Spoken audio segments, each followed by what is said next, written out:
నమస్తే అండి అందరికీ. యూట్యూబ్ ప్రేక్షకులకు నా యొక్క నమస్కారాలు. ముందుగా కొత్తవారు ఎవరైనా ఉంటే మన ఛానల్‌ని సబ్స్క్రైబ్ చేసుకోండి. అదేవిధంగా పక్కనున్న బెల్ ఐకాన్‌ని క్లిక్ చేయడం మాత్రం మర్చిపోకండి. ఈరోజు నేను మీకు మరుగుమందులో అతి ముఖ్యమైనది, అతి ప్రధానమైనది మీకు పరిచయం చేయబోతున్నాను. అదేవిధంగా ఈ చెట్టు అనేది మరల మాతంగి చెట్టు అండి.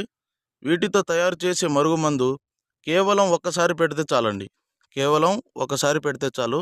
వాళ్ళు 24 గంటల్లో మన చేతుల్లో రావడం జరుగుతుంది. మనం చెప్పినట్టు నడవడం జరుగుతుంది. మన చుట్టూ కుక్కలెక్క తిరగడం జరుగుతుంది. అసలు చాలామంది మరుగుమందు అని ఏదో ఒక మందు పెడుతున్నారు. మరుగుమందు అనేది చాలా పవిత్రమైనది. ఇది కేవలం మంచికే వాడాలండి.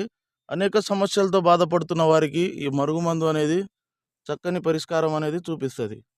అదేవిధంగా అసలు ఇది ఎందుకు పెట్టవలసి వస్తుందంటే, పురాతన కాలం నుంచి భార్యాభర్తల సమస్యలతో బాధపడుతున్న వారికి, ప్రేమికుల సమస్యలతో బాధపడుతున్న వారికి, అదేవిధంగా అత్తాకోడళ్ళ సమస్యలతో బాధపడుతున్న వారికి, వాళ్లకు ఈ మరుగుమందు అనేది వాళ్ళు తినే దాంట్లో ఒకసారి పెడితే చాలండి. అంటే తినే దాంట్లో అంటే చికెన్‌లో గానీ, మటన్‌లో గానీ, తినే పదార్థాలు కాఫీలో గానీ, టీలో గానీ దేంట్లో అయినా ఒకసారి ఈ మందు అనేది పెడితే వాళ్ళు ఎంతటి వారైనా మన మాట వినడం జరుగుతుంది. మనం చెప్పినట్టు నడవడం జరుగుతుంది. మన చేతుల్లో ఉండడం మాత్రం జరుగుతుంది. ఇది ఒరిజినల్ మరుగుమందండి. కేవలం ఒక్కసారి పెడితే చాలు.